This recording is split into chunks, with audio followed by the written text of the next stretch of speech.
கல்வி நிலையங்களை தங்களோட கட்டுப்பாட்டுக்குள்ள கொண்டு வரணும், அதுக்குள்ள ஊடுருவி போய் அந்த சிஸ்டத்தை குலைக்கணும்ன்றது தான் இந்த ஆர்எஸ்எஸ் சங் பரிவார் கும்பலுக்கு கொடுக்கப்பட்ட மிகப்பெரிய அஜெண்டா. நீங்க போன ஜென்மத்துல பண்ண பாவத்துக்காக தான் இந்த ஜென்மத்துல வந்து கூணா குருடா எல்லாம் பொறுக்குறீங்க. 20 வருஷத்துக்கு முன்னாடிலாம் நாங்கெல்லாம் வயலுக்கு போயிட்டு மண்வெட்டியை பிடிச்சி எங்கெல்லாம் நெல்லு கட்ட தலையில தூக்கி வச்சுட்டு போவாங்க, போய் கதிர் அடிப்போம், மாட்டை பிடிச்சிட்டு சாணி வாரி தலையில கூட சுத்திட்டு போவோம்.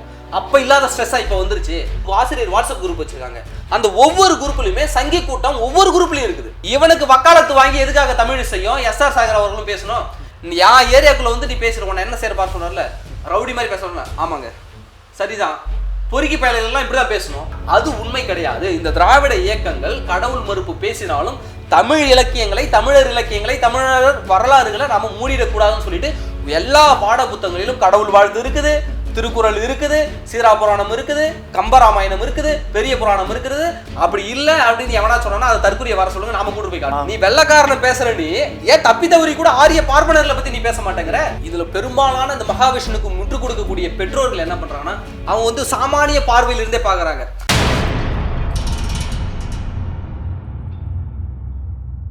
மை சென்னை 360 தோழர்களுக்கு வணக்கம். இன்று நம்முடன் விதைகள் இயக்கம் சேனலோட எடிட்டர் தோழர் ஏழுமலை அவர்கள் இருக்காரு. அவர்கிட்ட சமகால நிகழ்வு கொடுத்து கேட்டு தெரிஞ்சுக்கலாம். தோழர் வணக்கம். வணக்கம் தோழர். தோழர், இந்த மகாவிஷ்ணு ஆமா ஓகேங்களா, மிகப்பெரிய சர்ச்சையான பேச்சை பேசி இப்பொழுது கைதாகி இருக்கிறார் அப்படின்னு சொல்லிட்டு தகவல்கள்லாம் வந்திருக்குது. இந்த நடவடிக்கையை எப்படி பார்க்குறீங்க, தமிழ்நாடு அரசோட இந்த நடவடிக்கையை? முதல்ல அந்த மகாவிஷ்ணு என்ற தற்குறியை எதிர்த்து ஒரு ஆசிரியர் குரல் கொடுத்தார்ல, அந்த அத்தனை ஆசிரியர்கள் கண்ணிருந்தும் குருடாக இருந்த இடத்துல ஒரு ஆசிரியர், ஒரு ஆண்மகன் அந்த இடத்துல இருந்து பார்வையில்லாத ஒரு ஆண்மகன் துணிச்சலா எழுந்து குரல் கொடுத்து தடுத்து நிறுத்தினார்ல, அவருக்கு ஒரு பெரிய சல்யூட். அப்படிப்பட்ட ஒரு முன்மாதிரியான ஆசிரியர்கள் தமிழகத்தில் இன்னும் உருவாகணும் அப்படின்னு நாம எதிர்பார்க்கிறோம். இந்த மகாவிஷ்ணு போன்ற தற்குறிகள் வந்து ஒவ்வொரு சீசனுக்கும் ஒருத்தருக்கும் உருவாகிட்டு வருவானுங்க. இவனுக்கு என்ன போர்வையெல்லாம் ஊடுருவானுங்க அப்படின்னு நம்ம முதல்ல பார்க்கணும்னாக்க, நிறைய தலைப்புகளில் இவங்களுக்கு தங்களுக்கு தாங்களே பட்டங்களை சூட்டிக்கிட்டு ஒவ்வொரு இடங்களில் போய் ஊடுருவாங்க. குறிப்பா பாஜக ஆர்எஸ்எஸ் அஜெண்டாவே இதுதான். அவனுக்கு முதல்ல அவங்களுடைய டார்கெட் என்னன்னாக்க, இந்த கல்வி நிலையங்களை தங்களோட கட்டுப்பாட்டுக்குள்ள கொண்டு வரணும், அதுக்குள்ள ஊடுருவி போய் அந்த சிஸ்டத்தை குலைக்கணும்ன்றது தான் இந்த ஆர்எஸ்எஸ் சங் பரிவார் கும்பலுக்கு கொடுக்கப்பட்ட மிகப்பெரிய அஜெண்டா. இல்ல, பாடத்திட்டங்களை குழப்ப முடியாதவங்க இப்ப இந்த மாதிரி வராங்க. ஆமா, ஏன்னா நமக்கு தனியாக தமிழ்நாடு பாடல் நூல் நிறுவனம் இருக்கு. தமிழ்நாடு பாடல் நூல் நிறுவனம் தனியா நாம வச்சிருக்கிறோம். நாம என்னென்ன பாடத்திட்டங்களை கொண்டு போய் வைக்கணும் என்பது முதற்கொண்டு நாம முடிவு பண்றோம். நம்முடைய கல்வி திட்ட சிலபஸை நாம முடிவு பண்றோம் மாநில கல்வி வழியாக.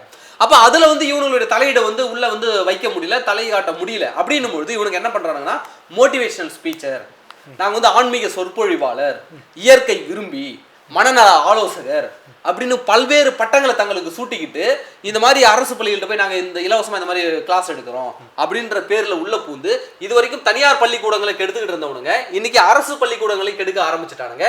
உள்ள புகுந்து அங்கே இருக்கக்கூடிய மாணவர்களுக்கு பழமைவாத இத கட்டுக்கதைகள், இது வந்து கொஞ்சம் கூட அறிவியலுக்கு உகந்ததா இருக்காது, பழமைவாதம் வாய்ந்த கட்டுக்கதைகளை அவங்கள்ட்ட பரப்புறது, மூட நம்பிக்கைகளை பரப்புறது. இந்த மகாவிஷ்ணு பண்ண வேலையை பாருங்களேன். போயிட்டு அவங்க உள்ள போய் என்ன பண்ணியிருக்கிறான்னா, அந்த மாணவர்கள்ட்ட, நீங்க போன ஜென்மத்துல பண்ண பாவத்துக்காக தான் இந்த ஜென்மத்துல வந்து கூணா குருடா எல்லாம் பொறுக்குறீங்க, இதெல்லாம் போன ஜென்ம பாவம், கர்ம வினைகள், பாவ வினைகள் எல்லாம் இருக்குது அப்படின்னு போய் சொல்லி வச்சிட்டாரு. சரி, இதுக்கு அவர் திருக்குறளையும் திருவருட்பாவையும் தான் ஆதாரமா காட்டுறாரு. இல்ல, இவர் வந்து திருக்குறளையும் திருவருட்பாவும் ஆதாரமா காட்டுறாங்கனாக்க, 2000 வருடங்களுக்கு முன்னாடி அவர்களுக்கு என்ன சூழல் இருந்தது, அங்க வந்து என்ன சமய சூழல் இருந்தது, அப்ப இருந்தவங்களுக்கு எல்லாம் கடவுள், கோவில், இது மட்டும்தான், அறிவியல் வளர்ச்சி கிடையாது. அப்போ இப்ப 20 வருஷத்துக்கு முன்னாடி மாற்றுத்திறனாளின்ற வார்த்தை வரல, ஆனா இன்னைக்கு மாற்றுத்திறனாளின்ற வார்த்தை வந்ததுக்கு முன்னாடி அந்த வார்த்தையை பயன்படுத்துறது கிடையாது. அதே மாதிரி மாற்றங்கள் 2000 முன்னாடி அப்ப வந்து வள்ளுவர் என்ன பாடிருக்காரு, கல்லு நாம பத்தி பாடிருக்காரு. ஆனா இன்னைக்கு நம்ம சாராயத்தை விட கல்லு வந்து சிறந்தது அப்படின்னு நாம இன்னைக்கு பேசிக்கிட்டு இருக்கோம். அதனால வள்ளுவர் பாடுறது தப்பு, திருவள்ளுவர் தப்பு நாம சொல்லிட முடியுமா? அந்த காலகட்டத்தில் என்ன நிகழ்ந்ததோ, அந்த காலகட்டத்தில் எது சமூகத்திற்கு தேவையானதோ தேவையில்லாதோ அதுக்கேற்ற மாதிரி தான் பாடல்கள் வடிப்பாங்க, தத்துவங்கள் வந்து உருவாகும். இன்னொரு விஷயம் என்னன்னாக்கா, திருக்குறள்லயும் பல அறிவியலுக்கு புறம்பான விஷயங்கள் இருக்கு. பெண் அடிமைத்தனம் பத்தி பேசுறாங்க, காமத்தை பத்தி திருக்குறள்ல அவ்வளவு வடிச்சு கொட்டி இருக்கிறாங்க. ஆனா நாம அதை எடுத்துக்கலையே. நம்ம அறிவுக்கு ஒத்து போவத சமகால நிகழ்வுகள் கூட எது பொருத்தி பார்க்க முடியுதோ அதை தான் நம்ம திருக்குறள் எடுத்துக்கிறோம். அதாவது அந்த காலத்துல இருந்த காலத்துக்கு ஒவ்வாத பல விஷயங்கள்ல வந்து பாத்தீங்கன்னா இன்னைக்கு ஓரளவு காலத்துக்கு பொருந்தி வரக்கூடியதா திருக்குறள் இருக்கே தவிர திருக்குறள்ல வந்து முழுசா சரின்னு சொல்ல முடியாது. ஆமா, அதுல இருக்கக்கூடிய கருத்துக்கள் எல்லாமே சரின்னு சொல்ல முடியாது. ஆனா பெரும்பாலான கருத்துக்கள் அதிகமா நன்மையா இருக்குது, ஒரு சில கருத்துக்கள் தவறா இருக்குது. மற்ற நூல்கள்ல எல்லாமே தப்பா இருக்கு, ஒரு சிலதான் நன்மையா இருக்கு அப்படின்னா. அப்படி இருக்கும்போது அந்த ஒரு 2000 வருஷத்துக்கு முன்னாடி இருந்த சமூக சூழலை வந்து இந்த சமூக சூழலை வந்து நீங்க பொருத்தி பார்க்கவே கூடாது. இன்றைக்கு வந்து ஸ்ட்ரெஸ்ல இருக்காங்க. அப்படி என்னங்க ஸ்ட்ரெஸ்? இன்னைக்கு என்னங்க ஒரு பையனுக்கு ஸ்கூல் படிக்கிற பையனுக்கு என்னங்க ஸ்ட்ரெஸ் இருக்கு? காலையில 5 மணிக்கு எழுந்திரிக்கிறாங்க, காலையில 5 மணிக்கு எழுந்திரிச்சு ஸ்கூல் கிளம்புறான், சாப்பிட்றான், போறான், ஸ்கூலுக்கு போறான், படிக்கிறான். அதை தவிர என்ன உங்களுக்கு வந்து அவ்வளோ ஸ்ட்ரெஸ் என்ன இருக்கு? 20 வருஷத்துக்கு முன்னாடிலாம் நாங்களாம் வயலுக்கு போயிட்டு மண் வெட்டியை பிடிச்சி எங்கெல்லாம் நெல்லு கட்ட தலையில தூக்கி வச்சுட்டு போவாங்க, போய் கதிர் அடிப்போம், மாட்டை பிடிச்சிட்டு சாணி வாரி தலையில கூட சுற்றிட்டு போவோம். அப்போ இல்லாத ஸ்ட்ரெஸ்ஸா இப்போ வந்துருச்சு. அப்போ வந்து எல்லாம் கூட்டு குடும்பமா இருந்தோம். ஏதாவது ஒரு தப்புனாக்க நம்ம பெரியவங்க சின்னவங்க எல்லாரும் சேர்த்து சொல்லி கொடுப்பாங்க. பசங்க கூட கும்பலா விளையாடுவோம், சித்தப்பா பசங்க பெரியப்பா பசங்க கூட. இன்னைக்கு எல்லாம் தனித்தனி குடும்பமா ஆனதுக்கு அப்புறம் அவங்களுடைய மன வலிகளை பகிர்ந்து கொள்ள ஒரு உறவு இல்லாததால அந்த ப்ரெஷருக்குள்ள அவங்க போறாங்க. மெயின் வந்துட்டு அந்த தெரு விளையாட்டுகள் எல்லாம் போனது ஒரு முக்கியமான. ஆமா, தெருவில் நான் இப்போ இந்த பக்கம் எங்க அம்மா அடிச்சிட்டாங்கன்னா கூட அந்த தெருவுக்கு நான் போனேன்னா அங்கே பசங்க கூட விளையாடுனா இந்த விஷயத்த மறந்துடுவேன். அப்போ ஒரு ஃபோனுக்குள்ளே மூழ்கி போகக்கூடிய ஒரு சமூகத்தை நம்ம இங்கே கட்டமைச்சிருக்கிறதன் விளைவாக இவங்க ஒரு மன நிம்மதி இல்லாத சூழல் நிலவுது இல்லை, அதை இந்த மாதிரியான தற்கொலைகள் பயன்படுத்திக்கிறாங்க. நான் உங்களுக்கு வந்து ஸ்பிரிச்சுவலாக உங்களை வந்து ட்ரைன் பண்ணுறேன், உங்கள் மன நிம்மதி வந்து நான் போக்குறேன், உனக்கு குழப்பமா என்கிட்ட வா 10,000 கொண்டு வா நான் பார்த்துக்கிறேன் அப்படின்னு. இவனுக்கு பின்னாடி ஒரு மிகப்பெரிய கார்பரேட் செட்டப் இருக்கு. சமீபத்தில் கூட பகத் பசில் நடித்த ஒரு படம் வந்தது.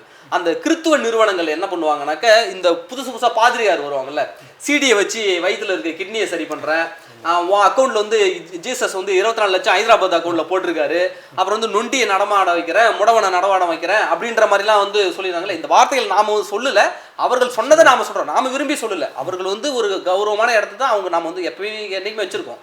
அவர்கள் சொல்றதை நாம சொல்றோம்.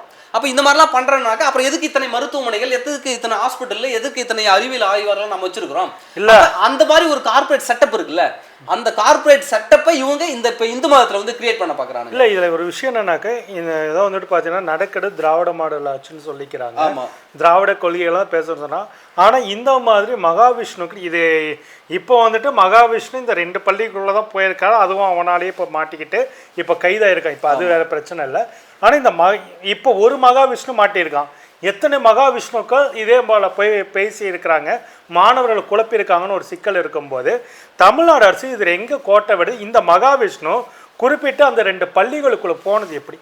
அந்த பள்ளிகளுக்குள்ளே போனது எப்படின்னாக்கா, முதல்ல வந்து மகாவிஷ்ணு வந்து அமைச்சர்கள் கூட எடுத்துக்கிட்ட புகைப்படம்லாம் இருக்குல்ல, அமைச்சர்கள் கூட எடுத்துக்கிட்ட புகைப்படத்தை வச்சு இவங்க வந்து அமைச்சர் கூட புகைப்படம் எடுத்துட்டாங்க. அப்போ உங்களோட சம்மதத்தால் தானே, நீங்கள் தானே பாஜக கூட கள்ள உறவு வச்சுக்கிட்டு, இந்துத்துவா கூட கள்ள உறவு வச்சுக்கிட்டு ஒவ்வொரு பள்ளிக்கூட சனாதனத்தை நீங்கள் தானே திணிக்கிறீங்க அப்படின்னு சொல்லிட்டு அமைச்சர்களோட கூட எடுத்த புகைப்படத்தெல்லாம் போட்டுட்டு இவங்க வந்து ஒரு வேலையை காட்டிட்டு இருக்காங்க. சரிங்க, ஆருத்ரா ஹரிஷ் வந்து பிரதமர் வரவேற்பு குழுவில் எப்படிங்க அவர் பேர் போச்சு? அமர் பிரசாத் ரெட்டி பேர்ல எப்படிங்க அதுல போயிடுச்சு அந்த குழுல? கார்த்திக் கோபிநாத்னு ஒருத்தன் வந்தா இல்லைங்க, கோவில் நல்லா இருந்த கோவில் சிலை இவனே உடைச்சிட்டு அந்த கோயிலை நான் சரி பண்ணி தரேன், இந்து சபை அறுபத்தி கோயில் நான் சரி பண்றேன்னு சொல்லிட்டு கிட்டத்தட்ட 50-60 லட்ச ரூபாய் ஏமாத்தினான் இல்லைங்க. அவனுடைய பெயர்லாம் எப்படி அண்ணாமலை எப்படி நெருக்கமா போட்டோ எடுத்தான், மோடி அவர்களை வரவேற்பு குழு அவனுடைய பெயர்லாம் எப்படி இடம் பெற்றது, யூடியூபர் மாரிதாஸ் பேர்லாம் எப்படி இடம் பெற்றது அவனுக்கு குழுல? யூடியூபர் மாரிதாஸ்க்கு அவங்களுக்கு என்ன சம்பந்தம்? அப்ப ஆருத்ரா மோசடிக்கும் பிரதமர் மோடி அவருக்கு சம்பந்தம் இருக்கு நம்ம சொல்லலாமா? ஆயிரக்கணக்கான பேர் ஒரு நாளைக்கு அமைச்சரை சந்திக்க வருவாங்க தான், மனு கொடுக்க வருவாங்க தான். இப்ப நாளைக்கே கூட நான் வந்து பெரிய புராணத்தையோ இல்ல திருக்குறளையோ போய் பெரிய பாடத்திட்டமா வைங்கன்னு சொல்லி நானே கூட நாளைக்கு அமைச்சர் அன்பில் மகேஷை பார்த்து மனு கொடுக்கலாம். அந்த மாதிரி மனு கொடுத்து எடுத்துக்கொண்ட புகைப்படம் தான். ஆனா இதை வச்சுக்கிட்டு இவங்க உறவுல இருக்காங்க அப்படின்னு சொல்றது. ஆனா ஒரு விஷயத்துல நாம அன்பில் மகேஷ் அவர்களை வன்மையா நம்ம கண்டிச்சே ஆகணும். ஏன்னா இவர் பள்ளி கல்வித்துறைக்கு நிறைய பண்ணியிருக்கிறாரு, அது ஒரு விஷயம். ஆனா இந்த திராவிட மாடல் அரசுக்கு கெட்ட பேர் விளைவிக்கணும்னு சொல்லிட்டு எலெக்ஷன் சமயத்துல பல்வேறு செயல் திட்டங்களை இந்த RSS பாஜக கும்பல் உருவாக்கிட்டு ஒரு மிகப்பெரிய அஜெண்டாவோட செயல்பட்டு இருக்கும்போது நீங்க எவ்வளவு உஷாரா இருக்கணும்? உங்ககிட்ட வந்து உளவுத்துறை இருக்குது, SPCID இருக்குது, அங்க இருக்கக்கூடிய லோக்கல் போலீஸார் உங்கள்கிட்ட இருக்காங்க. அது மட்டும் இல்லாமல் ஒவ்வொரு ஸ்கூலுக்குமே ஒவ்வொரு வாட்ஸ்அப் குரூப், ஆசிரியர் வாட்ஸ்அப் குரூப் வச்சிருக்காங்க. அந்த ஒவ்வொரு குரூப்லயுமே சங்கி கூட்டம் ஒவ்வொரு குரூப்லயும் இருக்குது.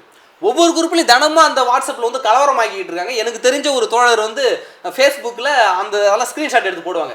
இங்கே பாருங்க சங்கி கூட்டம் என்னென்னலாம் பேசுது அப்படின்னு சொல்லிட்டு. ஒரு அரசு பள்ளியில் இருக்கக்கூடிய ஒரு வாட்ஸ்அப் குரூப் உருவாக்கியிருக்காங்க. அதில் சங்கிகள் புகுந்து என்னென்ன அவங்களுடைய கருத்துக்கெல்லாம் திணிச்சிக்கிட்டு இருக்காங்கன்ற விஷயம் பரவலாக போயிட்டு இருக்கு.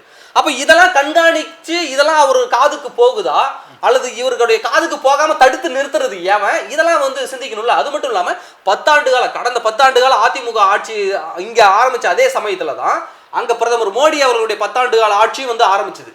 ரெண்டும் ஒரே காலகட்டத்தில் ஆரம்பிச்சதன் விளைவு அவர்களுடைய அந்த சங்கி கூட்டத்தை அப்படியே கல்வித்துறையில இங்க நுழைக்க ஆரம்பிச்சாங்க. ஏன்னா கல்வி தான் நம்முடைய ஆயுதமா நாம பயன்படுத்திக்கிட்டு இருக்கோம். கல்வியை இதை வச்சு தான் நம்ம படிச்சு நம்ம மேல வரோம். நாம எதை பிடிச்சிக்கிட்டு மேல வரோமோ அதுக்குள்ள இவனுங்க உள்ள போறதை நம்ம பாக்குறோம். ஐஐடியா இருக்கட்டும், சாதாரண தொடக்க பள்ளியா இருக்கட்டும், நாம எதெல்லாம் பிடிச்சி மேல வருமோ அதுக்குள்ளெல்லாம் இவர்கள் ஊடுருவி அந்த இடத்தை காலி செய்யக்கூடிய வேலை பண்ணிட்டு இருக்காங்க. அது மாதிரி தான் இன்னைக்கு இந்த டி நகர் ஸ்கூலா இருக்கட்டும், அசோக் பில்லர் ஸ்கூலா இருக்கட்டும், அந்த 2 ஸ்கூல்லையுமே மகாவிஷ்ணு வந்து இந்த சர்ச்சை ஆயிடுச்சுங்க. அதுக்கப்புறம் ஒரு வீடியோ லீக் ஆகுது அந்த தலைமை ஆசிரியர்கிட்ட பேசுற மாதிரி. அந்த தலைமை ஆசிரியர் வந்து என்ன பேச போறீங்க அப்படின்னு கேட்குறாங்க. அதுக்கு அவர் சொல்றாரு, நான் இப்போ என்ன பேச விட்டா நான் வேற மாதிரி பேசிடுவேன் அப்படின்றாரு. அப்படிலாம் இல்லைங்க, நீங்க வந்து பசங்களுக்கு மோட்டிவேஷன் பண்ற மாதிரி பேசுங்க அப்படின்னு தான் அவங்க சொன்னாங்க. ஆனா இந்த மகாவிஷ்ணு தற்கொலை என்ன பண்ணிருக்குனாங்க, இவனுடைய சொந்த கருத்துக்களையோ அறிவுக்கு ஒவ்வாத கருத்துக்களையோ அந்த இடத்துல திணிச்சு வச்சிருக்கு. அது மட்டும் இல்லாம அந்த ஜேகே ஃபவுண்டேஷன் சொல்லிட்டு அந்த மேலாண்மை குழு பள்ளியில் வந்து ஒவ்வொரு இடத்துலையும் பள்ளி மேலாண்மை குழு இருக்குன்னு சொல்லிட்டு அரசினுடைய உத்தரவு. அதில் வந்து ஆசிரியர் சார்பாக இருக்கணும், தலைமை ஆசிரியர் சார்பாக இருக்கணும், அந்த உள்ளூர் லோக்கல் ஆளா சார்பாக இருக்கணும், பெற்றோர்கள் சார்பாக ஒரு ஆள் இருக்கணும் அப்படின்னு சொல்லிட்டு ஒரு பள்ளி மேலாண்மை குழு இருக்கு. அதில் வந்து ஜேகே ஃபவுண்டேஷன் அப்படின்னு சொல்லிட்டு ஒரு தனியார் நிறுவனம், அந்த கட்டிட வேலைகள் செய்யக்கூடிய அந்த தனியார் நிறுவனமும் அதில் இருக்கு. அவங்க தான் இந்த மேலாண்மை குழுவின் மூலமாக தலைமை ஆசிரியருக்கு இவரை கூட்டு வந்து பேச வைக்கலாம் அப்படின்ற அவங்க தான் இன்ட்ரோ கொடுத்துருக்காங்க. அந்த தலைமை ஆசிரியர் கூட அவரை தெரியுமா தெரியாதான்னு நமக்கு தெரியாது. அப்படி இருக்கும்போது இந்த மாதிரி சங்கி கூட்டம் அவர்களுக்கு உள்ள இருக்கக்கூடிய அந்த பார்ப்பனிய லாபிகள் இருக்காங்க, அவங்களுடைய தொழிலதிபர் சர்க்கிள் இருப்பாங்கல்ல, அவங்க மூலமா இவர்களை வளர்த்து விட்டு சங்கி கூட்டம் வந்து பேக்ரவுண்டை பாருங்களேன். இப்ப இவனை நிறுத்தி வச்சு இவனுக்கு பின்னாடி இருக்க பேக்ரவுண்ட்ல எவன் எடுத்து வச்சா அது ஆர்எஸ்எஸ் பாஜக கூட கனெக்ட் ஆகும். அது மட்டும் இல்லாம சாட்டை துரைமுருகன் ஒரு வீடியோ எடுத்திருக்காரு. இவன் என்னமோ பெரிய மிகப்பெரிய உலக ஆளுமை மாதிரியும் அவன் முன்னாடி போய் பம்மிக்கிட்டு உட்காந்துக்கிட்டு சாட்டை துரைமுருகன் ஒரு வீடியோ எடுத்திருக்கு. சாட்டை துரைமுருகன் சாதாரண வீடியோல பார்த்தா எப்படி அடி புலி மாதிரி உருமுவாரு, ஆனா அது பூனைக்குட்டின்னு நமக்கு தெரியும். அப்ப இவன் முன்னாடி பம்பிக்கிட்டு நீ பேசுற அப்படின்னாக்க இவங்கிட்ட நீ எத்தனை ஆயிரமா பணம் வாங்கின அந்த வீடியோ ப்ரொமோஷன் எடுக்கிறதுக்கு? அப்படி இல்லைன்னா உனக்கு இருக்கக்கூடிய அந்த ஆர்எஸ்எஸ் தொடர்பு இருக்குல்ல, சாட்டை துரைமுருகனுக்கும் ஆர்எஸ்எஸ்க்கும் உள்ள தொடர்பு, அந்த தொடர்பு எந்த தொடர்பு இவன் முன்னாடி உன்னை பம்பிக்கிட்டு உட்கார வச்சுது அப்படின்னு இப்படி பல கேள்விகள் இருக்கு. அப்போ இந்த மகாவிஷ்ணுக்கு பின்னாடி ஒரு ஆர்எஸ்எஸ் மிகப்பெரிய செயல் திட்டத்தை கொண்டு வந்து ஒவ்வொரு இடத்துலையும் டெஸ்ட் பண்ணி பார்க்குறான். இவனை உள்ள நுகுத்தி இவன் எப்படி பேசுறான், எப்படி பழகிக்கிறான். அது மட்டும் இல்லாம அவனுடைய கூட்டங்கள் ஆர்எஸ்எஸ் வந்து இவ்வளவு பிளான் பண்ணும்போது இந்த இடத்துல விழிப்பா இருக்க வேண்டியது பள்ளி கல்வித்துறை ஆகட்டும், தமிழ்நாடு அரசு ஆகட்டும், எங்க இவங்க கோட்டை விடுறாங்கன்னு ஒரு கேள்வி இருக்குல்ல. இவங்க கோட்டை விடுறது இதை கண்காணிக்க தவறுதெல்லாம் கோட்டை விடுறாங்க. ஒவ்வொரு பள்ளியிலையும் அந்த லோக்கல் பகுதி திமுக ஆளு இருப்பாங்க, லோக்கல் பகுதியில் திமுக கட்சிக்காரன் ஏதோ இடத்துல ஒன்றிய செயலாளரோ ஒன்றிய கிழக்கு செயலாளர் எங்கேயோ ஒரு இடத்துல இருப்பாங்க. அவனை கண்காணிக்க சொல்லக்கூடாதா? ஒரு மாவட்ட செயலாளரை வச்சு என்ன நடக்குது அந்த அதை சார்ந்த ஆசிரியர்கள் யாருமா இல்லை, இந்த கட்சி சார்ந்த ஆசிரியர்கள் கூட யாருமா இல்லை. அப்ப ஜனநாயக முற்போக்குவாதிகள் கூட ஆசிரியரா அந்த பள்ளிகள் இல்லை. இல்ல இவங்கள்ட்ட தான் அந்த உளவுத்துறையே எதுவுமே கிடையாதா? அந்த இன்டெலிஜென்ஸ் மாசத்துக்கு ஒரு தடவை போய் ரிப்போர்ட் எடுங்க, ஒரு சர்வேக்கு அனுப்புங்க, என்ன நடக்குது ஸ்கூல்லன்னு பேச சொல்லுங்க. அப்ப இந்த மாதிரி இந்த கண்காணிக்க தவறியதன் விளைவு. அன்பில் மகேஷ் ஸ்கூலுக்கு நல்லா செய்யறாருங்க. நம்ம இப்ப சாதாரண அரசு கல்லூரி பள்ளி மாணவர்கள் எல்லாம் வெளிநாடுகளுக்கு சுற்றுலாலாம் கொண்டு போறாரு. அதெல்லாம் நல்லா பாராட்டக்கூடிய நிறைய பணம் இல்லாம கரெக்டா போடுறாங்க. எல்லாம் இப்படி நல்ல திட்டம் இருக்கும்போது ஆனா இங்க உளவியல் தாக்குதல் மாணவர்கள் மீது எங்கேயாவது நடக்குதான்னு கண்காணிக்கணும்ல. இல்ல அந்த விஷயங்களை ஏன் இவர்கள் வந்து கோட்டை விடுறாங்க? இதுல வந்து பாத்தீங்கன்னா அன்பில் மகேஷ் பொய்யாமொழி வந்துட்டு ஒரு விஷயத்த ஏன் பவுண்டரிக்குள்ள வந்துட்டு ஏன் ஆசிரியர் நீ தப்பா பேசுற உன்னை சும்மா விடுவானான்னு சொன்னாங்க. இனி கைது பண்ணியாச்சு. ஓகேங்களா? அப்படி இருக்கும்போது பாத்தீங்கன்னாக்கா அதுக்கு வந்துட்டு அன்பில் மகேஷ் மேலே வந்துட்டு எல்லாம் என்ன ஒரு விமர்சனம் வைக்கிறாங்கனாக்கா, பாஜகவுடைய சேர்ந்த எஸ்.ஆர். சேகர் ஒரு தேட்டர் ரவுடி மாதிரி பேசுகிறாரு அப்படின்னு சொல்லிட்டு அவர் ஒரு பக்கம் சொல்கிறாரு. இன்னொரு பக்கம் தமிழிசை சவுந்தரராஜன் இப்படி பேசுனதுக்காக அன்பில் மகேஷ் பொய்யாமொழி பதவி விட்டு ராஜினாமா பண்ணுன்றாங்க. நேற்றுக்கெல்லாம் பார்த்தீங்கன்னாக்கா ரிசைன் அன்பில் மகேஷ் அப்படின்ற ஹேஷ்டாக் வந்து ட்விட்டரில் ட்ரெண்ட் ஆகுது. இதையெல்லாம் எப்படி எடுத்துக்கிறீங்க? இல்லை, அன்பில் மகேஷை வந்து எதுக்கு பதவி விலகுங்க அப்படின்னு சொல்லணும்னாக்க இந்த ஒரு விஷயத்துக்காக மட்டும் கோத்து சொல்லக்கூடாது.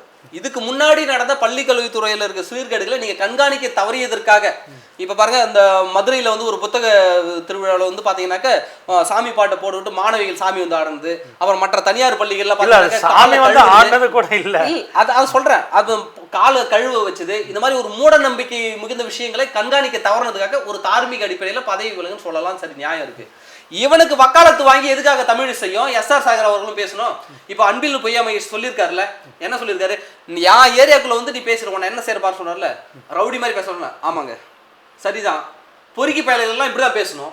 அவன் மாட்டும் வருவான், உள்ள உட்காந்து இருக்கிற ஒரு சிஸ்டத்தை நம்ம கட்டமைச்சு வச்சிருக்கிறோம். அவ்வளவு ஒழுக்கமாக ஒரு சிஸ்டத்தை கட்டமைச்சு வச்சு அதை கொண்டு போகிற இடத்துல அந்த கொலைக்கும் விதமாக ஒருத்தன் உள்ள வந்து நுழையிறானா, அவனுக்கு இப்படிதான் நாங்க பேசுவோம். ஒரு ஆசிரியர் சொல்லி கொடுக்காத விஷயத்த நான் சொல்லி கொடுக்குறேன்.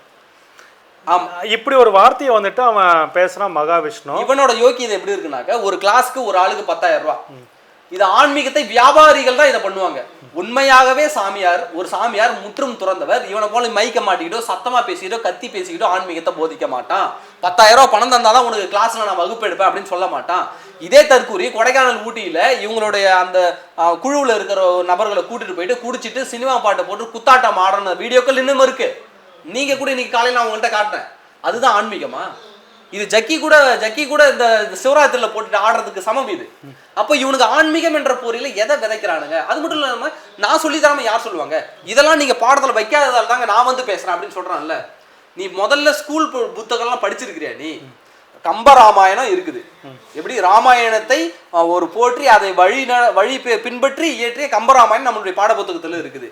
அப்புறம் ஒவ்வொரு ராமலிங்க அடிகளார் இருந்த கடவுள் வாழ்த்து செயல நம்ம படிக்கிறோம். திருக்குறளை நாம போட்டு படிக்கிறோம். சீரா புராணமும் இருக்கு, தேம்பவாணி இருக்குது, தொல்காப்பியம் இருக்குது. இந்த மாதிரி ஏகப்பட்ட விஷயங்களை தமிழக இலக்கியங்களை இலக்கியங்கள் எல்லாமே பெரிய புராணம் இருக்கு தோழர். எல்லாமே நம்ம தமிழ் இலக்கியங்களை நாம வந்து கடவுள் மறுப்பு பேசுற இயக்கங்கள் தான் 50 வருடம் தமிழ்நாட்டு ஆண்டு இருக்கு. அப்படி இருக்கும்போது இவர்கள் நினைச்சிருந்தாக்க அதை நீக்கி இருக்க முடியாதா? ஏன் நீக்கல? தமிழின் இலக்கிய வளங்களை தெரிஞ்சுக்கணும். தமிழ்ல இந்த இலக்கிய வளங்கள் மாணவர்களுக்கு போகலினாக்கா நாளைக்கு தமிழ் மொழியை சீரழிச்சிருவாங்கன்னு அவங்க தெரிஞ்சதுனால இந்த இலக்கிய வளங்களுக்காக இவனுக்கு இப்ப என்ன நிறுவ பாக்குறானுங்கனாக்க, அதாவது இந்து மதம் சார்ந்த சைவ மதம் சார்ந்த கருத்துக்களை இந்த திராவிட அரசுகளை வந்து மழுங்கடிக்க பாக்குது. இவங்க வந்து பாடத்திட்டத்துல ஏத்துலன்றதை நிரூபிக்க இவனுக்கு பாக்குறானுங்க. ஆனா அது உண்மை கிடையாது. இந்த திராவிட இயக்கங்கள் கடவுள் மறுப்பு பேசினாலும் தமிழ் இலக்கியங்களை, தமிழர் இலக்கியங்களை, தமிழர் வரலாறுகளை நாம மூடிடக்கூடாதுன்னு சொல்லிட்டு எல்லா பாட புத்தகங்களிலும் கடவுள் வாழ்த்து இருக்குது, திருக்குறள் இருக்குது, சீரா புராணம் இருக்குது, கம்பராமாயணம் இருக்குது, பெரிய புராணம் இருக்குது. அப்படி இல்லை அப்படின்னு எவனா சொன்னா அதை தற்கூரிய வர சொல்லுங்க, நாம கூட்டு போய் காட்டுறோம். இல்ல இதுல இன்னொரு விஷயம் என்னன்னாக்கா, நான் வள்ளலார பேசுறேன், சித்தர்களை பேசுறேன்னு சொல்றவன் அதே வள்ளலார் வந்துட்டு இந்த ஆரிய சனாதன மந்திரங்களை, ஏன்னா இவன் சொன்னா இல்லைங்களா, மந்திரம் சொன்னா நெருப்பு மழை பொய்யும், தண்ணி இதாகும், காத்தெல்லாம் இதாகும் அப்படின்னு சொன்னார் இல்லைங்களா, இதையெல்லாம் பிள்ளை விளையாட்டுன்னு சொல்லிட்டு போற போக்கில் லெஃப்ட் ஹேண்ட் டீல் பண்ணாரு வள்ளலார். ஆமா, ஓகேங்களா, இதெல்லாம் ஆன்மீகமே இல்லடான்னு சொன்னாரு. இவனுங்க இதையெல்லாம் தூக்கி வச்சுட்டு இந்த சமஸ்கிருத மந்திரத்தை தூக்கி பிடிக்கிறவன் வள்ளலார ஃபாலோ பண்ணவனா இருக்க முடியாது. இல்ல இவன் வள்ளலாறு சொல்றான்ல, இவன் பேசுறான்ல, இவ்வளவு வள்ளலாரை பத்தி பேசுறான், அதை பத்தி பேசுறான்னு சொல்றான்ல. ஆனா இவன் கடைசியா கொண்டு வந்து திணித்தது இந்த சனாதன கொள்கையை தான் கொண்டு வந்து திருத்தினான். ஏன் இவ்வளவு பேசுற நீ ஏன் சமத்துவத்தை பத்தி அந்த இடத்துல பேசு, ஆன்மீக சமத்துவத்தையே பேசு, வள்ளலார் பேசி ஆன்மீக சமத்துவத்தை பேசு, ஏன் அதை பேச மாட்டேங்கிற? வள்ளலார் சொன்னார்ல, இந்த சனாதனத்துக்கு எதிராக தானே அவர் வந்து புதிதாக ஒலி இயக்கம் வந்து கண்டடைஞ்சாரு, அதை பத்தி பேசு நீ. ஆனா நீ என்ன பண்ணிக்கிட்டு இருக்கிற? அதுதான் இங்க விஷயம். நீ வந்து யோகத்தின் மூலமாக தியானத்தை வளர்க்கிறேன் அப்படின்ற பேர்ல, ஆன்மீகத்தை வளர்க்கிறன்ற பேர்ல, ஒழுக்க நெறிகளை சொல்லி கொடுக்குறன்ற பேர்ல நீ போடுற குத்தாட்டத்துக்கெல்லாம் இங்க நாங்க வந்து ஆள் கிடையாது. இது ஒரு பக்கம் இருக்கும்போது பாத்தீங்கன்னாக்கா, இந்த வீடியோ ரிலீஸ் ஆகி அன்பில் மகேஷோடைய கண்டனங்கள் எழும்பினதுக்கு அப்புறமேட்டு நம்மளுடைய இந்தியா தமிழ்நாட்டில் இருக்கக்கூடிய ஒரே ஒரு கவுன்சிலர், ஆமா பாஜக ஒரே ஒரு கவுன்சிலர் வந்துட்டு அசோக் நகர் அந்த பள்ளிக்குள்ள போயிட்டு அங்க இருக்க ஆசிரியர்கள்ட்ட, ஏன்னா அவங்களே இப்போதான் பிரச்சனையில மாட்டி கொஞ்சம் இது பண்ணி ஒதுங்கி இருக்கு, அங்க போயிட்டு வந்துட்டு இது பண்ணாங்க. அப்புறம் போலீஸ்காரங்க நீங்க எல்லாம் இங்க பண்ண உடனே மதம் மாத்துறீங்களா, பள்ளிகள்ல மாணவர்களுக்கு கிறிஸ்துவ வந்து பேசினவன் யாரு? இல்ல இவன் வந்து பேசுறவன் பிரச்சனை நடந்து டி நகர் ஸ்கூல்ல, நீ அசோக் நகர் ஸ்கூல்ல போய் ஒழிக்கிட்டா வேலை. இதுல வந்துட்டு கம்ப்ளைண்ட் கொடுத்தவங்க யாருன்னு எங்களுக்கு தெரியாதா? இது வந்து மத ரீதியா இது பண்ணிட்டு எல்லாம் இது வந்துட்டு ஒரு மதமாற்ற விஷயம் அப்படின்ற மாதிரிலாம் உமானந்த் பேசுனது, அவங்க அங்க குதிச்சது. அப்புறம் இன்னொரு விஷயம் தொடர், இவங்க வந்து அந்த நிகழ்ச்சியில அவரோட வீடியோல பாத்தீங்கன்னாக்க, அந்த சங்கர் என்பவர் வந்து அந்த பார்வையற்ற ஒரு தோழர் சங்கர் வந்து எதிர்த்து கேள்வி கேட்கிறாரு. இவர் அந்த இடத்துல என்ன பண்றாரு அப்படின்னாக்க, உன்னோட பேர் என்ன அப்படின்னு கேட்கிறாரு. இந்த ஒரு ஸ்லாங் இருக்குல்ல, இது யாரோட ஸ்லாங்னா இந்த சங்கி கும்பலோட ஸ்லாங். அதாவது நாம ஏதாவது எதிர்த்து பேசிட்டோம்னு வச்சுக்கோங்க, எச் ராஜா கும்பல் எல்லாம் என்ன பண்ணுவோம், உன் பேர் என்ன, நீ யாரு அப்படி கேட்பான். இதே அந்த பாமக கும்பல் கிட்ட போயிட்டா நீ என்ன சாதி, நாம் தமிழர் கும்பல்கிட்ட போயிட்டா நீ என்ன குடின்னு கேட்பான். அது மாதிரியான குரல்ல இவர் அந்த சங்கரை பார்த்து என்ன கேட்டிருக்காருன்னா, உன் பேர் என்ன, உன் பேர் என்ன கேட்டிருக்காரு. சரி, அவர் பேரு ஒரு இஸ்லாமிய பேரோ ஒரு கிறிஸ்துவர் பேரா இருந்துச்சுன்னு வச்சுக்கேன், இன்னாருக்கும் அந்த பிரச்சனை எப்படி திரும்ப மாறி இருக்கும், மிகப்பெரிய பூதாகரமா மாறி இருக்கும். இங்க பாருங்க, நம்ம இந்து மதத்துக்கு எதிராக உள்ள புகுந்துட்டாங்க, அரசு பள்ளிக்கூடங்கள் அத்தனை பள்ளிக்கூடங்களிலும் மதமாற்ற கும்பல் உள்ள புகுந்து நம்மளை மதத்தை அழிக்க வந்துட்டாங்க அப்படின்ற மாதிரி கிளப்பி இருப்பானுங்க. அவர் பெயர் சங்கர் என்பதால அந்த சர்ச்சை வந்து தவிர்க்கப்பட்டிருக்கு. இந்த மகாவிஷ்ணுவுக்கு ஆதரவாக இன்னைக்கு கைது செய்யப்பட்ட போது பார்த்தீங்கன்னாக்கா, அவருடைய ஆதரவாளர்கள் அப்படின்னு சொல்லிட்டு ஒரு காமெடி குரூப் வந்துட்டு ஒரு ஃபன்னாக இருந்தது. அதில் வந்துட்டு எந்த ஒரு மாற்று கருத்து இல்லை. ஃபன் பண்ணிட்டு போயிருக்கிறாங்க. இந்த கும்பல்கள்லாம் எப்படி உருவாகி இருக்குது, எப்படி வந்துட்டு இவனுங்க உடனே வந்துட்டு சேர்றானுங்க இவனுங்களுக்கு? ஏன்னா இந்த மகாவிஷ்ணு எவன்றது பெரும்பாலான பேத்துக்கு யாருக்கும் தெரியாது. எனக்கு இந்த பிரச்சனை வந்ததுக்கு அப்புறம் தான் அந்த பேரு அப்படி இருக்கும்போது பார்த்தீங்கன்னாக்கா இவனுக்கு வந்துட்டு பார்த்தீங்கன்னா ஆதரவாளன்னு சொல்லிட்டு ஒரு கூட்டத்தை கொண்டாந்து நிறுத்துறதெல்லாம் எப்படி பார்க்குறீங்க? இல்லை, இந்த கும்பல் இருக்குல்ல, இது ஃபுல்லாகவே மனநிலை பாதிக்கப்பட்ட கும்பல். இவர்களால் மூளை சலவை செய்யப்பட்ட கும்பல். இப்போ நித்யானந்தா பிரச்சனை வந்தப்போ கூட அவருக்கு ஆதரவான ஒரு குரூப்புகள் இன்றைய வரைக்கும் செயல்பட்டுக்கிட்டு இருக்கு. இப்போ ஜக்கி வாசுதேவை பற்றி நம்ம ஏதாவது சொன்னோம்னாக்கா அது பிடிச்சி பரான்றதுக்கு ஒரு கும்பல் ரெடியாக இருக்கு. அப்போ இவர்களாம் அந்த மனநிலை சரியில்லாத குரூப்புகள். இவங்களாம் இந்த மனநிலை பரிசோதனை செய்யணும். அப்போ மனநிலை பாதிக்கப்பட்டவர்கள், அதாவது ஆன்மீகம் என்ற மூட நம்பிக்கையின் பெயரால் மனநிலை பாதிக்கப்பட்டவர்கள் இவர்கள். இத்தகைய கும்பல் இன்னைக்கு மகாவிஷ்ணுவுக்கு எதிராக இன்னைக்கு முட்டு கொடுத்துருந்தானுங்க. அவன் பேசுறதெல்லாம் பார்க்கும்போது அவ்வளவு சிரிப்பா இருக்குது. இவனுக்கு தான் இவன் பயிற்சி கொடுத்தானா? அப்படி என்ன இவனுக்கு பயிற்சியை கொடுத்துட்டான் அப்படின்னு. முதல்ல நான் ஏன் ஞானம் அடையணும்? மனிதனா பிறந்துட்டேன், நான் ஏன் ஞானம் அடையணும்? என் வாழ்க்கையை நான் வாழ போறேன், நான் ஏன் ஞானம் அடையணும்? நான் ஏன் கடவுளை தேடி கண்டடையணும்? ஏன்டா இப்படி சொன்னீங்கன்னா எல்லாரும் துறவரம் மூணுனா உலகமே இருக்காதே. அப்போ முதல்ல இந்த கும்பல் இருக்குல்ல, இப்போ எந்த ஒரு வெளிநாட்டுல இந்த மாதிரி ஒரு கும்பல் மூடர் கூட்டம் இந்த அளவுக்கு அதிக அளவில் சுத்திக்கிட்டு இருக்கு பாருங்க. அப்போ இந்த நீரில்லா நெற்றி பாழ் அப்படின்னு சொல்லிட்டு நம்ம நித்யானந்தம் ஒரு தொலைக்காட்சியில் உட்காந்து பேசுறாரு. அதாவது நாங்க இந்த நம்மளுடைய அறிவெல்லாம் மழுங்கடிச்சிட்டாங்க, நம்மளுடைய அறிவெல்லாம் இந்த வெள்ளக்காரன் அழிச்சிட்டாங்க, ஓலைச்சுவடியெல்லாம் வெள்ளக்காரன் தான் அழிச்சான்னு சொல்லிட்டு. ஆனா நம்மளுடைய தமிழ் இலக்கியங்களை, நம்ம தமிழ் பக்தி இலக்கியங்களை, நம்மளுடைய தமிழ் பாடல்களை அழிச்சது பூரா அந்த பார்ப்பனிய சங்கி கூட்டம். நீ யோக்கியவனா இருந்தாக்க நீ அந்த பார்ப்பனிய பேசியிருக்கணும். அதுதான் வந்துட்டு என்னன்னாக்கா இந்த தமிழ் இலக்கியம், அதாவது தமிழுடைய அறிவு பொக்கிஷங்கள் பல இருந்தது, பல இலக்கிய பொக்கிஷங்கள்லாம் இருந்தது. இது எல்லாம் கொஞ்சம் கொஞ்சம் பார்ப்பனர்கள் இந்த போகி போன்ற பந்திரிகள் அனல்வாதம் புனல்வாதம், அதான் அனல்வாதம் புனல்வாதம்னு சொல்லிட்டாலே ஏகப்பட்ட பிரச்சனையை வச்சு அழிச்சிட்டாங்க. ஆனா இதை கூட பாத்தீங்கன்னாக்கா தமிழ்நாட்டுல அந்த குழந்தைகளுக்கு எந்த விதத்திலையும் இது பண்ண பாடநூல்கள் கூட இதை வைக்காம இலக்கியங்கள் காலத்தின் போக்கில் அழிந்துடுச்சு அப்படின்ற மாதிரி தான் சொல்லிட்டு இருந்தாங்க. ஆனா இவனுங்க பாத்தீங்கன்னா அதை தான் சாக்கா வச்சுட்டு பண்றாங்களோ அப்படின்னு ஒரு கேள்வி எழுப்பு. இல்ல, இந்த அவன் ஒரு வார்த்தை விட்டாங்க, வாழைச்சுவடியில நம்ம முன்னோர்கள் எழுதி வச்சாங்க வெள்ளக்காரன் தான் அழிச்சதுன்னு சொல்லி. திருக்குறளை பதிப்பிச்சது யாரு? இந்த பார்ப்பனிய கும்பல் பதிப்பிச்சுதா? திருக்குறளை பதிப்பிச்சது ஒரு வெள்ளக்காரன் எல்லிஸ் துறையவர். இவங்க தான் வெள்ளக்காரன் தான் அழிச்சானாக்கா ராஜராஜ சோழன் சிதம்பரம் நடராஜர் கோயில் பூட்டி வச்சு அந்த நூற்றுக்கணக்கான தேவாரம் திருவாசகம் பாடல்களை அழிச்சது எந்த கூட்டம்? நீ வெள்ளக்காரனை பேசுற, நீ ஏன் தப்பி தவறி கூட ஆரிய பார்ப்பனர்களை பத்தி நீ பேச மாட்டேங்கிற? அப்போ உனக்கு பின்னாடி இருக்கிற யாருன்னு இப்ப இதுல தெளிவாகிடுது இல்ல? அப்ப இது மாதிரி இந்த கும்பல்கள் என்ன பண்ணுதுனாக்க மூட நம்பிக்கைகளையே தொடர்ச்சியாக விதைக்கக்கூடிய ஒரு செயல்களை தான் பண்ணிக்கிட்டு இருக்கு. அதனாலதான் நாம இவர்களை எதிர்த்து இப்ப களமாட வேண்டிய தேவையும் நமக்கு இருக்குது. அப்ப இவனுக்கு பழிய தூக்கி அப்படியே வெள்ளக்காரன் மேல போடுறானுங்க. ஆனா பின்னாடி இருந்து தமிழ் இலக்கிய பாடங்களையோ அல்லது நம்முடைய அறநூல்களையோ அழித்த இந்த பார்ப்பனியத்தை பத்தி மட்டும் என்னைக்குமே இவனுக்கு வாய் திறக்க மாட்டானுங்க. அதனாலதான் சொல்றோம், இவனுங்களுக்கு பின்னாடி மிகப்பெரிய RSS பார்ப்பனிய பாஜக லாபி இருக்குது. அதான் இப்போ அன்பில் மகேஷ் பொய்யாமொழி இன்னொரு விஷயம் என்னன்னாக்கா, இந்த மாதிரி அரசு பள்ளிகளில் ஆசிரியர் தினத்தனி இந்த மாதிரி பாத பூஜை பண்ணுறதெல்லாம் அறிவியலுக்கு எதிரானது, இந்த மாதிரிலாம் பண்ணக்கூடாது, சட்டத்துக்கு புறம்பானதுன்னு சொல்கிறாங்க. ஆமாம், ஓகேங்களா? அப்படின்னு இந்த நிகழ்ச்சி நடந்ததுக்கு அவர் துறை ரீதியான நடவடிக்கை சம்மந்தப்பட்ட அதிகாரிகளுக்கு விளக்கம் கேட்டு பண்ணியிருக்கணும். ஆனால் அதை விட்டுவிட்டு இந்த மாதிரி அறிக்கை கொடுக்க இனி இந்த நிகழ்ச்சிகள் நடக்கூடாதுன்னு சொல்லிட்டு ஏன் ஒரு சட்டத்தையோ ஒரு வழிகாட்டு உருவாக்காம இவர் இன்னமும் தன்னை எதிர்கட்சின்னு நினச்சிட்டு பண்ணிட்டு இருக்காங்களா? இல்லை, அதான் அன்பில் மகேஷ் என்ன பண்ணுவோம்னாக்க உடனடியாக தமிழகத்தில் இருக்க அனைத்து பள்ளிகளுக்கும், அப்படியே அவன் தனியார் பள்ளி, அவன் இந்திய அரசியலமைப்பு சட்டத்துக்குள்ளே அவன் வரல அப்படின்லாம் விடக்கூடாது. ஒரு தனியார் பள்ளி நிறுவனம் இது மாதிரி மூட நம்பிக்கையான செயல்களையோ அல்லது இந்த மாதிரி RSS பாஜக கும்பலினுடைய கருத்தியலோ உள்ள பரப்புது அப்படின்னு தெரிஞ்சாலே அந்த பள்ளியை முதல்ல தமிழ்நாடு அரசுடைமை ஆக்கணும். அந்த சர்க்குலரை விரைவில் அனுப்பிடணும். எல்லா அரசு பள்ளிகளாக இருக்கட்டும், தனியார் பள்ளிகளாக இருக்கட்டும், எந்த ஒரு மதம் சார்ந்த நிகழ்ச்சியாக இருந்தாலும், எந்த ஒரு நிகழ்ச்சியாக இருந்தாலும் மேல இருக்கிற அலுவலர்களுடைய அறிவுறுத்தலின் பேர் தான் நீங்க நடத்தணும். அரசுக்கு நேரடியாக இதை தெரியப்படுத்தணும்ன்ற சர்க்குலரை அவர்கள் தெரிவிக்கணும். இல்லை, இதில் இன்னொரு கொடுமை என்னன்னாக்கா, எனக்கு தெரிஞ்சு 2004 நான் காலேஜ் முடிச்சது வரைக்குமே பார்த்தீங்கன்னாக்கா அரசு பள்ளி, நான் அரசு உதவி பெறும் பள்ளியில் அரசு பள்ளியில் படிச்சிருக்கேன். அங்கெல்லாம் பார்த்தீங்கன்னா இந்த ஆயுத பூஜைகள்லாம் இது பண்ணது இல்லை. ஆமாம், ஆயுத பூஜையோ இந்த குரு பூர்ணிமா இந்த மாதிரி நிகழ்ச்சிகள் பண்ணது கிடையாது.